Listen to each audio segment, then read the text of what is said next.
Hello students, welcome to my application. तो चलो start करिए। क्वेश्चन नंबर 1 ओके, તમારી બુક્સમાં ક્વેશ્ચન નંબર જે 1 છે તે આપણે સ્ટાર્ટ કરશું। તો જો છોકરાઓ, તમારી પાસે જે એક્ઝામની અંદર જે બોનસ શેરનો સિલેબસ છે ને, તે સિલેબસની અંદર બોનસ શેર અને રિડીમેબલ પ્રેફરન્સ શેર એ બંનેનો એક ભેગો મોટો દાખલો આવશે જે 14 માર્ક્સનો રહેશે, અને 2 થી 3 માર્ક્સના નાના દાખલા આવશે બોનસ શેરમાંથી। ઓકે, એટલે બોનસ શેર શીખ્યા પછી તમે રિડીમેબલ પ્રેફરન્સ શેર્સ ચેપ્ટર શીખી શકો છો। ઓકે, તો જો બંસીધર લિમિટેડ જે છે, ચોપડે તારીખ 31/3/2016ના રોજ 4 લાખની સામાન્ય અનામત ખાતે જમા હતા, જેમાં 1,50,000 નફા નુકસાન ખાતે જમા હતા, અને કંપનીની બહાર પાડેલી જે થાપણ છે 10 રૂપિયાના એવા 50,000 શેરની બનેલી છે। એટલે જો છોકરાઓ, પહેલાં તો એ જો કે 10 રૂપિયાનો એવા 50,000 શેર છે કંપની પાસે, બરાબર। અને કંપની તે તારીખે 2 શેર દીઠ 1 શેર બોનસ આપવાનું ઠરાવે છે। ઓકે, તમારે બોનસ કેટલા આપવાના છે તે જો છોકરાઓ, બોનસ જે આપવાનું છે એ 2 શેર જેની પાસે હશે ને તેને આપણે 1 શેર બોનસ આપશું। તો 50,000 શેર કંપનીએ બહાર પાડેલા છે, તો બોનસ કેટલું આપશું? જો 2 શેર પર 1 શેર બોનસ અપાય તો 50,000 પર કેટલા શેર બોનસમાં આપે કંપની? તો કંપની બોનસ શેર આપશે 25,000। ઓકે, અને 25,000 આ તો છોકરાઓ શેર થયા। ઓકે, તમારે શું શોધવાનું છે? બોનસની રકમ। બોનસની રકમ, તો બોનસ શેરની જે રકમ છે કેટલી આવશે? 25,000 શેર, ને 1 શેર કેટલા રૂપિયાનો છે? તો 10 રૂપિયાનો। એટલે ટોટલ તમારા જે શેરની કિંમત થશે ને તો 2,50,000 થશે। ઓકે, હવે આના માટે તમારે શું ઉપયોગ કરવાનો? તો મેં કીધેલું કે બોનસ શેર આપવા માટે અનામત ઉપયોગ થશે। તો જો છોકરાઓ, લખેલું છે કે આ માટે 2 લાખ સુધીની સામાન્ય અનામતનો ઉપયોગ કરવાનું નક્કી કર્યું। કેટલા સુધીની? 2 લાખ સુધીની। એટલે આ જે સામાન્ય અનામત છે ને એ ફક્ત 2 લાખ સુધી જ ઉપયોગ કરવાની, બધી નથી કરવાની। ઓકે, દાખલામાં જો માહિતી આપેલી હોય ને તો તે મુજબ જ કામ કરવાનું। ઓકે, બધી સામાન્ય અનામત નથી ઉપયોગ કરવાની, ફક્ત 2 લાખ સુધી જ, અને ખોટી રકમ તમારે નફા નુકસાન ખાતેથી લાવવાની છે। તો જો છોકરાઓ, તમારી પાસે આ 250 જે છે ને એમાં 2 લાખ સુધી જે છે એ સામાન્ય અનામત યુઝ કરવાનું। કેટલા? 2 લાખ સુધી। એટલે તમારે 2,50,000ના અનામતનો ઉપયોગ કરીને બોનસ આપવાનું છે, પરંતુ તમારી પાસે બોનસ આપવા માટે સામાન્ય અનામત કેટલો ઉપયોગ કરવાનો છે? 2 લાખ। અને બાકીની જે રકમ છે તે નફા નુકસાનમાંથી યુઝ કરવાની છે। નફા નુકસાન ખાતે કેટલા આવશે? 50,000ની રકમ। ઓકે, 50,000 નફા નુકસાન ખાતામાંથી યુઝ થશે। હવે તમારી પાસે જે અનામતનો ઉપયોગ થયો તેની આમનોંધ પણ લખવી પડશે કે તમે સામાન્ય અનામતમાંથી કેટલું બોનસ આપ્યું? તો સામાન્ય અનામત ખાતે ઉધાર કેટલું આવશે? 2 લાખ। ઓકે, પછી આવશે નફા નુકસાન ખાતે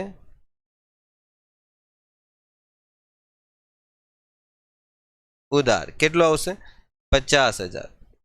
ડન। ત્યારબાદ તમારે તે ઇક્વિટી શેર હોલ્ડરના બોનસ ખાતે, ઓકે, ઇક્વિટી શેર હોલ્ડરના બોનસ ખાતે જમા કરવાનું, 2,50,000। ઓકે, આમ નોંધ આપણે લખેલી પહેલા લેક્ચરમાં જ। અને ઇક્વિટી શેર હોલ્ડરના બોનસ ખાતે શું આવશે? ઉધાર 2,50,000, તે ઇક્વિટી શેર મૂડી ખાતે જમા 2,50,000। Okay, done, complete. આ થઈ ગયો તમારો ક્વેશ્ચન ફિનિશ। ઓકે, જોઈ લો, બસ આ રીતે તમારે કરવાનો છે ક્વેશ્ચન। Okay, done, complete. આગળ વધીએ નેક્સ્ટ ક્વેશ્ચન। જો નેક્સ્ટ ક્વેશ્ચનમાં છોકરાઓ તમને એવો જ એક બીજો ક્વેશ્ચન આપેલો છે જે તમને કીધેલું છે કે ટીના લિમિટેડ જે કંપની છે તેની ભરપાઈ મૂડી 4 લાખ હતી, જે 10 રૂપિયાના શેરમાં વેચાલી. જો છોકરાઓ ધ્યાનથી વાંચજો, આ 4 લાખ રૂપિયામાં આપેલું છે, જેની ભરપાઈ મૂડી તમારી પાસે 10 રૂપિયા લેખે છે. એટલે તમારે શેરની સંખ્યા શોધી લેવાની. શેરની સંખ્યા, તમારી પાસે જે શેર છે એ 4 લાખ રૂપિયા છે અને ભરપાઈ રકમ 4 લાખ છે. ધ્યાનથી વાંચજો, ભરપાઈ રકમ 4 લાખ રૂપિયા છે. ઘણા છોકરાઓ અહીંયા એક ભૂલ કરશે. જો હું તમને એમ કહું કે અત્યારે દાખલામાં શેરની સંખ્યા કેટલી, તો તમે કેટલી લખો? શેરની સંખ્યા કેટલી, તો તમે વિચારો કેટલી લખો? તમે ભાગ્યા 10 કરો કે પછી તમારી પાસે જેના પર 8 રૂપિયા મંગાવેલ અને ભરપાઈ થયેલ છે, બોલો, 10 વડે ડિવાઈડ કરો કે 8 વડે ડિવાઈડ કરો? તો જો છોકરાઓ એક વસ્તુ ધ્યાનથી સમજજો, તમને જે 4 લાખ આપેલી છે ને એ ભરપાઈ મૂડી આપેલી છે, તો તમારે ભરપાઈ રકમ છે ને 8 રૂપિયા છે, તો 8 રૂપિયા સાથે જ ડિવાઈડ થશે. ભરપાઈને ભરપાઈ સાથે જ ડિવાઈડ કરવાના. એટલે તમારી પાસે શેરની સંખ્યા આવશે 50,000 શેર. એટલે અત્યારે કંપનીએ 50,000 શેર માર્કેટમાં ઇસ્યુ કરેલા છે. ઓકે, હવે કંપનીના ડિરેક્ટરો શું કહે છે? તો કંપનીના ડિરેક્ટર 1 લાખનું અનામતનું મૂડીકરણ. અનામતનું મૂડીકરણ એટલે કે છોકરાઓ તમારે બોનસની ભલામણ કરેલી છે. અનામતનું મૂડીકરણ એટલે બોનસ જ થયા. અને રકમ અંશત ભરપાઈ શેરને પૂરા ભરપાઈ કરવા માટે બોનસ આપવાનું છે. આમ નોંધ લખો. એટલે છોકરાઓ આપણે દાખલામાં જે અપૂર્ણ ભરપાઈ શેર છે ને, અપૂર્ણ ભરપાઈ રકમ, કેટલી અપૂર્ણ ભરપાઈ રકમ છે? 10 રૂપિયાના શેર પર તમે 8 જ મંગાવેલા છે, 2 રૂપિયા બાકી છે તમારા. તો હવે તમારે બોનસ કેટલું આપવાનું છે?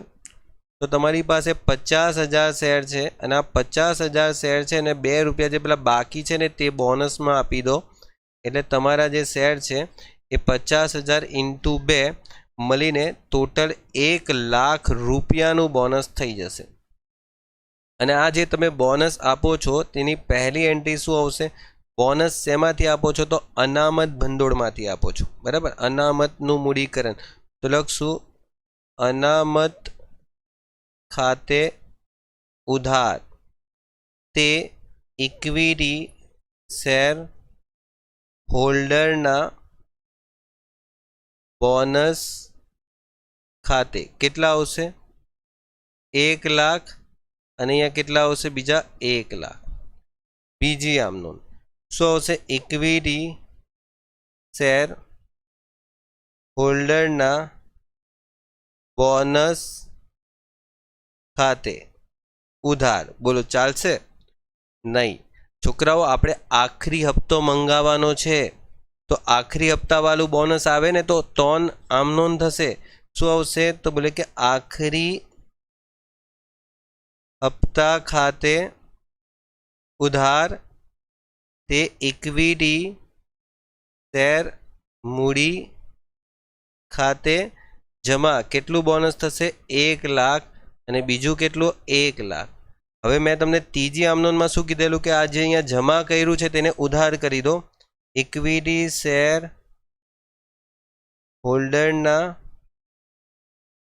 બોનસ ખાતે ઉધાર. કેટલા આવશે? 1 લાખ.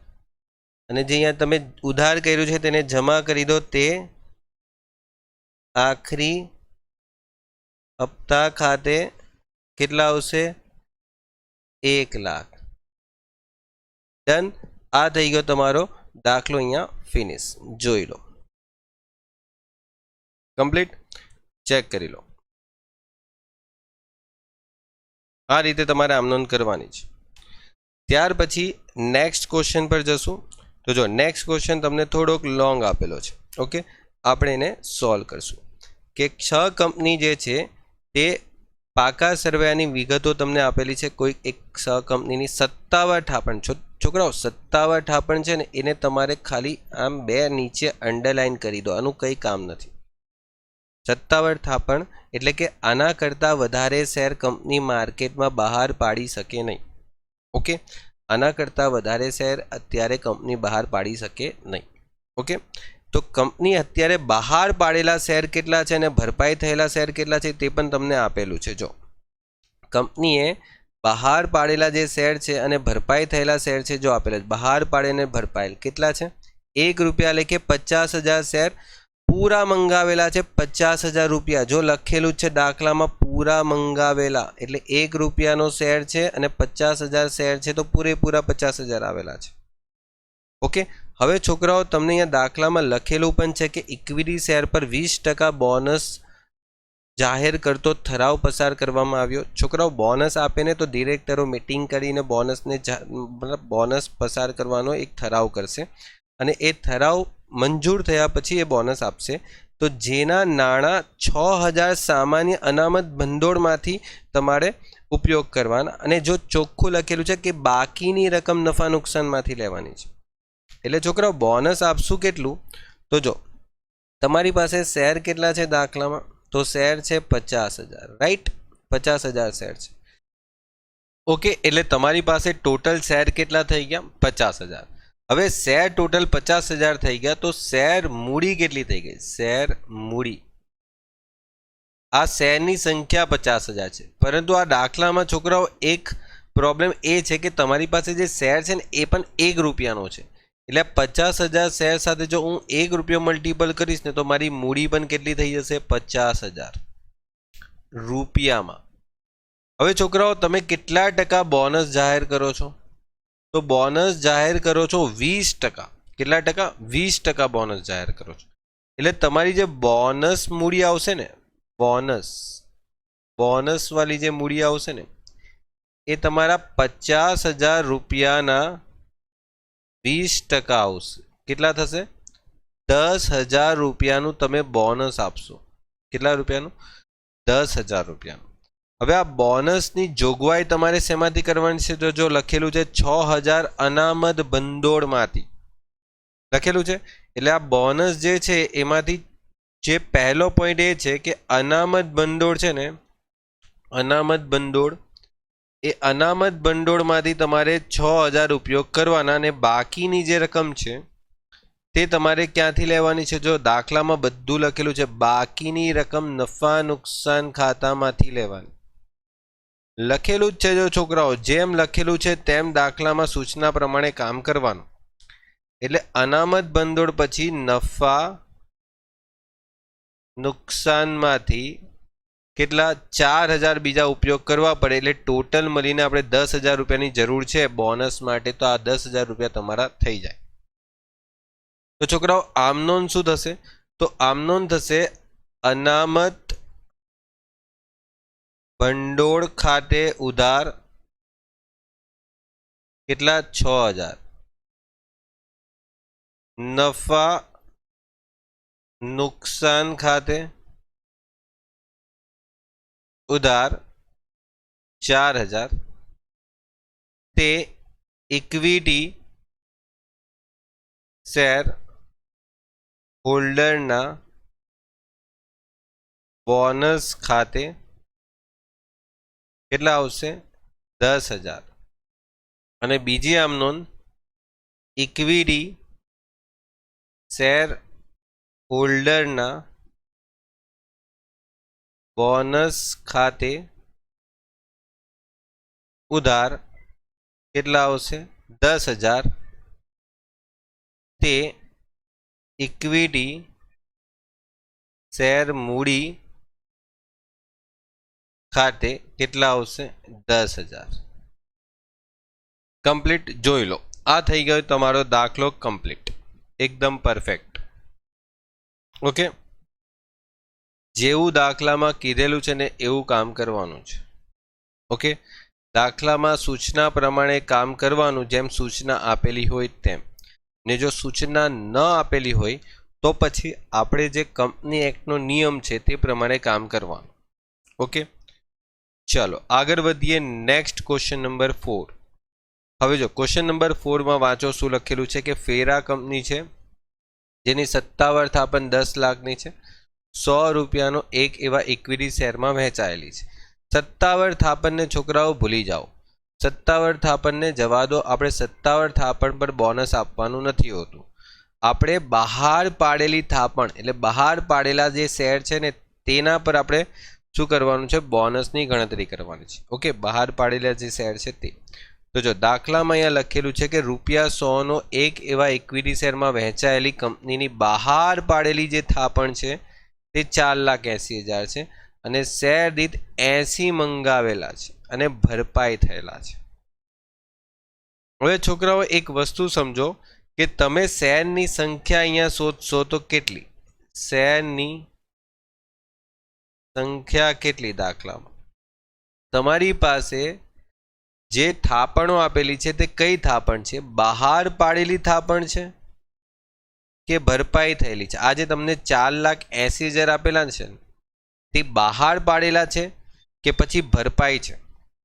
તો છોકરાઓ બહાર પાડેલા છે. જો 4,80,000 રૂપિયા છે ને એ બહાર પાડેલી થાપણ છે. તો બહાર પાડેલા થાપણને બહાર પાડેલા શેરની જે મૂળ કિંમત છે ને તેની સાથે ભાગાકાર થાય. સમજાયું? તમારી પાસે શેરની મૂળ કિંમત કેટલી છે? 100 રૂપિયા. તમે એક શેર છે ને જ્યારે બહાર પાડો છો ને, બહાર પાડેલ શેરની મૂળ કિંમત એ કેટલી છે ખબર? 100 છે. પરંતુ તમે મંગાવેલા કેટલા છે? મંગાવેલ અથવા તો લખાય ભરપાઈ, ભરપાઈ અને મંગાવેલ આ કેટલા છે? 80. આ કેટલા છે? 80. સમજાય છે? તો જો તમને આ રકમ ભરપાઈ આપેલી હતી ને, ભરપાઈ મૂડી, તો તમે 80 વડે ભાગાકાર કરતા. પરંતુ તમને આ જે રકમ છે ને એની આગળ શું લખેલું છે? બહાર પાડેલી છે. તો તમારે શેને વડે ભાગાકાર કરવાનું છે? 100 વડે. સમજાયું? તો આ વસ્તુને ક્લિયર રાખજો. એટલે તમારે અહીંયા એક શેરની કિંમત 100 વડે ભાગાકાર કરશું એટલે 4800 શેર આવશે. કેટલા શેર આવશે? 4800. હવે છોકરાઓ તમને દાખલામાં એમ કહે છે કે સામાન્ય અનામતમાંથી 4,32,000ની રકમ મૂડી ભંડોળ ખાતે લઈ જવું. એટલે એનો મતલબ એમ કહે છે કે આ અનામત જે છે ને એનું મૂડીકરણ કરવાનું છે અને તેના માટે ડિરેક્ટરોને સત્તા આપવામાં આવી છે કે શેરને પૂરા ભરપાઈ કરવા માટે બોનસ ડિવિડન્ડ જાહેર કરવું. છોકરાઓ આ ડિવિડન્ડમાં કન્ફ્યુઝ નહીં થતા, આ ડિવિડન્ડ શબ્દમાં કન્ફ્યુઝ નહીં થતા. બોનસ ડિવિડન્ડ એટલે એનો મતલબ સમજજો કે શેરને પૂરા ભરપાઈ થવા માટે તમે શું આપો છો? Bonus dividend. એટલે સમજો તમારો જે બાકી હપ્તો છે ને, બાકી હપ્તો, એ બાકી હપ્તો કેટલો છે? 100 રૂપિયા પર તમે 80 મંગાવેલા છે, 20 રૂપિયા બાકી છે. તો આ જે 20 રૂપિયા બાકી છે ને તે હવે મંગાવવાના નથી, તે બોનસમાં આપી દેવાના. કે શેર હોલ્ડરને કહીશું કે તમે હવે આ 20 રૂપિયા ભરતા નહીં, કંપની પોતે જ 100 રૂપિયાનો શેર ભરાઈ ગયો છે તેવું માની લેશે. એટલે સમજો અહીંયા બોનસ જે આવશે તે કેટલો આવશે? તો 4800 શેર અને એક શેર પર કેટલા રૂપિયા બાકી હતા? 20 રૂપિયા. હવે કંપની આ 20 રૂપિયા મંગાવવાની ઈચ્છા રાખતી નથી. કંપનીને ઈચ્છા છે કે બોનસ આપી દે. તો આ 96,000 રૂપિયાનું શું આવી ગયું? બોનસ આવી ગયું. થયું? આ પહેલું બોનસ થઈ ગયું જે તમારું અધૂરું ભરપાઈ હતું, જે અપૂર્ણ ભરપાઈ શેરને બોનસ આપ્યું. ત્યાર પછી તમને દાખલામાં લખેલું છે કે 2 ઇક્વિટી શેર પર એક શેરના ધોરણે 2400 નવા શેર 100 રૂપિયાના અને 40 રૂપિયાના પ્રીમિયમ. એટલે સમજો તમારે હવે શું આપવાના છે? બોનસ શેર આપવાના છે. બીજું બોનસ શું આપવાનું? Bonus share.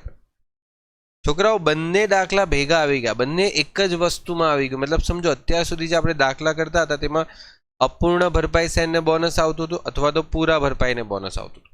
આ દાખલામાં બંને સાથે આવી ગયું કે પહેલા અધૂરા ભરપાઈ શેરને પૂરા ભરપાઈ કરવાના, એના માટે બોનસ આપ્યું.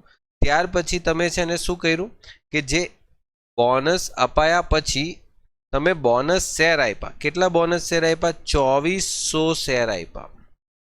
અને 2400 શેરની જે શેર મૂડી એટલે બોનસ શેર મૂડી જે છે એ કેટલી થઈ જશે? 2400 × 100 અને જામીનગીરી પ્રીમિયમ કેટલો આવશે? 2400 × 40. એટલે તમારી પાસે 2400 ઇન્ટુ 100 એટલે 2,40,000.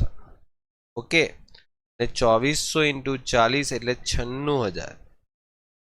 એટલે આ જે રૂપિયા છે તે મળીને તમે ટોટલ કેટલું બોનસ આપો છો? જો 96,000, 2,40 અને 96,000. ઓકે, કેટલા આવશે? 4,32,000. ઓકે, અને તમે બોનસ પણ એટલું જ આપવા માંગો છો. જો અહીંયા લખેલું છે. ઓકે, સોરી, આટલે લખેલું છે. આ 4,32,000 બોનસ પણ એટલું જ આપવા માંગે છે. જો સામાન્ય અનામતમાંથી. અને આ દરેક બોનસ જે આપ્યું ને તે શેમાંથી આપ્યું? આ બધું જ બોનસ સામાન્ય અનામતમાંથી. ઓકે, તો સામાન્ય અનામતમાંથી આપણે બધું બોનસ આપીએ છીએ. તો પહેલી આમનું શું થશે? એટલે કે સામાન્ય અનામત ખાતે ઉધાર. ઓકે, છોકરાઓ ધ્યાન રાખજો, અપૂર્ણ ભરપાઈનું બોનસ અને પૂર્ણ ભરપાઈનું બોનસ બંને ભેગું છે. એટલે અપૂર્ણ ભરપાઈની એન્ટ્રી પણ થઈ જશે અને પૂર્ણ ભરપાઈની પણ એન્ટ્રી સાથે થઈ જશે, એટલે ભેગી થશે. તો સામાન્ય અનામત ખાતે ઉધાર કેટલા આવશે? 4,32,000નું બોનસ તે ઇક્વિટી શેર હોલ્ડરના બોનસ ખાતે કેટલા આવશે? 4,32,000. પછી બીજો પોઈન્ટ જે આવશે ને તે ઇક્વિટી શેર આખરી હપ્તા. તમારે છેલ્લા હપ્તા મંગાવવાના હતા ને, તો આખરી હપ્તા ખાતે ઉધાર. આખરી હપ્તો કેટલાનો હતો? તો 96,000નો આખરી હપ્તો હતો. 96,000 તે ઇક્વિટી શેર મૂડી ખાતે જમા. કેટલો આવશે? 96,000. ડન. અને જે તમે પૂર્ણ ભરપાઈને પણ તો બોનસ આપવાના છે, તો ત્રીજી આમનું શું આવશે? ઇક્વિટી શેર હોલ્ડરના બોનસ ખાતે ઉધાર. કેટલું બોનસ હતું? તો ટોટલ 4,32,000નું બોનસ હતું. હવે 4,32,000ના બોનસમાં તમે તે ઇક્વિટી શેરના આખરી હપ્તા ખાતે તો આવશે આખરી હપ્તા ખાતે. તમે આખરી હપ્તા વાળું બોનસ કેટલું આપ્યું? તો આખરી હપ્તાનું બોનસ તમે કેટલું આપેલું? તો 96,000 જે છે એ આખરી હપ્તો મંગાવવાનો હતો, તે હવે આપણે શું કરીએ છીએ? બોનસ ડિક્લેર કરી દઈએ છીએ કે હવે આ પૈસા તમારે મંગાવવાના નથી. તે ઇક્વિટી શેર મૂડી ખાતે. ઓકે, તમે ઇક્વિટી શેર કેટલા બોનસમાં આપ્યા? તો બોલે કે સર 2,40,000. અને તેમાં જામીનગીરી પ્રીમિયમ કેટલું આવ્યું? તો 96,000. ઓકે, 2,40,000 અને તે જામીનગીરી પ્રીમિયમ ખાતે. ઓકે, જામીનગીરી પ્રીમિયમ ખાતે કેટલા આવશે? 96,000. ડન. આ કમ્પ્લીટ થઈ ગયું તમારું પૂરેપૂરું જે ટોપિક છે તે. ઓકે, જોઈ લો. ઓકે, એટલે સમજો કે તમારી પાસે દાખલામાં અધૂરા ભરપાઈ શેરને પણ બોનસ આપીએ છીએ ને સાથે સાથે અધૂરા ભરપાઈને પછી પૂરા ભરપાઈ કરીને તમે બોનસ શેર પણ આપો છો. એટલે તમારી પાસે જે 3 એન્ટ્રી પૂર્ણ ભરપાઈની અને 3 એન્ટ્રી જે અપૂર્ણ ભરપાઈની, 3 એન્ટ્રી અપૂર્ણ ભરપાઈ શેરની હતી અને જે 2 એન્ટ્રી પૂર્ણ ભરપાઈની હતી, એ બધી એન્ટ્રીને આપણે ભેગી કરીને આ 3 એન્ટ્રી ફાઇનલી કરી છે.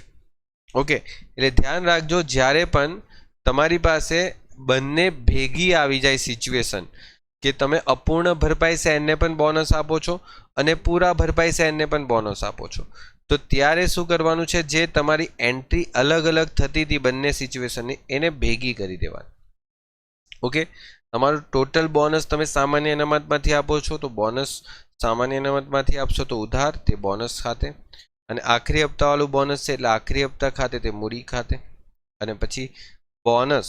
ઓકે ઓકે, ચાલો તો કમ્પ્લીટ. મળીએ છોકરાઓ નેક્સ્ટ લેક્ચરમાં. Good bye and take care.